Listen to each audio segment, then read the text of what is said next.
Cold as ice, officer friendly, as cold as these pipes my white ass is tied to, sucker. What would have happened if Merle got rescued? What would have happened if the hand cut Merle off? What would have happened if there wasn't a white racist hand left on top of this Atlanta roof? What if the rooftop left the hand behind? Alright, enough of the shite, man. We're burying it What here, if, but yeah. what if the hand left the rooftop behind? See, I get it right. season 1, episode 2, Merle, we all know what happens at the end. He gets, handcuffed and he gets left behind. T-Dog drops the key. But more importantly, we all know what happens at the start of episode 3. Merle's sitting there and he decides that he's had enough of this shit. He takes the saw and he decides to saw his hand off. Obviously he didn't know the rescue was coming, so he's not going to just sit there and, wait to die. Because that ain't the way Merle works. Merle decided that no one's going to rescue him. He's going to rescue himself. Decides to saw his hand off. And then, obviously, he kind of, burnt the wound or whatever. Stopped the bleeding. Tourniquet. Tried to get out of the city. Got rescued by the governor. The rest is history. But, what would have happened if Merle just waited? What would have happened if Merle cooked up on top of that Atlanta rooftop for a while? And then, he was rescued by the group of Rick, Glenn, T-Dog, and Daryl. Well, I'll tell you what would have happened. Would have been no interaction with the governor. He would never have joined the governor's group. But I think more intriguingly what we want to know is what would the interaction have been on the roof. I think he'd have probably thrown T-Dog off the roof and went, I dropped the damn black guy. Although he would have used a different word. Dropped the damn... No, shit, the ninja got dropped. Yeah, I mean, you could argue that a rational person would be thankful to T-Dog for, barricading the door so that the walkers couldn't get him and coming back for him. But I don't think Merle is a rational guy. I don't think he would have seen it that way. I mean, would Daryl have had the time to explain, like, man, it's alright, he did the thing on the door, would have been able to put... I think Merle just would have been... I mean, you could argue he could have been half grateful, but I think he would have went ape shit. See, as soon as those cuffs were unhooked or whatever. I think he would have went ape shit, right? And that's if he just waited. What would have happened if Merle had cut his hand off and then the moment his hand hits the deck, that's when the door opens? I know he hinks at zombies and it's he fucking sawing through it like fuck. If you think he'd be pissed with the first example, like what do you think he'd have been like this time? He's literally just sawed his hand off, then the black guy that left him up there walks through the door. Yeah, I don't think Merle would have been able to. I don't think it would have worked him with the group. I was going to say he might have sawed T-Dog's hand off and stuck it, but then again, I don't think they wanted a black hand, like, would you? No.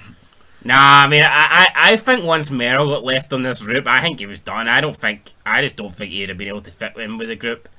He's not Daryl. Daryl does seem a bit more, not friendly like, but Daryl seems more like he can fit in. He doesn't socialise. Yeah, I mean, Merle seems more... Not that Merle can't socialise, he has to socialise with his own sort of people, and these just aren't his sort of people.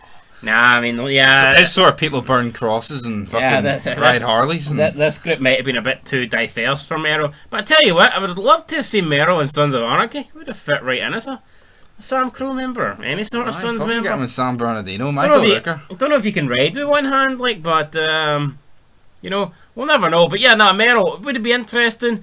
But I don't think it would work. I mean, we can already see in season 3, he was happy that T-Dog was dead, and what would he have done if T-Dog wasn't dead? Kinda would have liked to have seen that interaction. We never got to see it.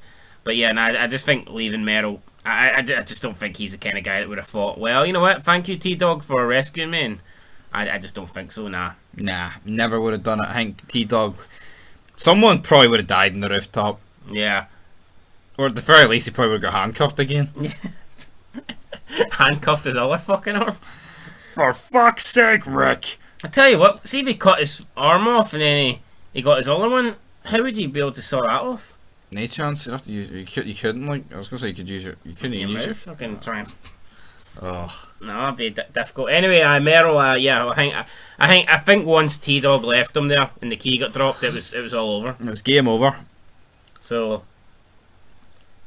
But I mean, technically, T-Dog did prolong his life because I mean, if T-Dog stayed with him on the roof, he wouldn't have been able to lock the door. Then the walkers would have come in. So, you know, that's what it is. Yeah, I mean, and also maybe if T-Dog wasn't in such a panic, he could have looked through the toolbox for something that could have cut them or something. I know they needed big deals bolt cutters, but you know, he could have looked. Damn it, he could have looked. But Merle, that's what would have happened if he got rescued. A hell of a lot would have changed, but I think he would not. He would not have been at the CDC with these people. I can bet my money on that. No. He would not have been at Herschel's farm.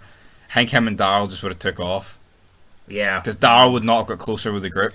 I think the reason Daryl got closer to the group is because he was literally would have been on his own, like, you know. I mean, I think Daryl's. The thing is, we never actually get to see Daryl and Merle together with the group, so yeah, we don't really know how they would interact. Yeah, like, could we have not seen like a flashback scene of like the group, and you kind of could have seen them interacting, like not for the sole purpose of that, but that would have been good, wouldn't it? Yeah, it's kind of mad. Up until like season 3, well, obviously they had that flashback in season 2 or whatever, or the whole not flashback, hallucination. Hallucination.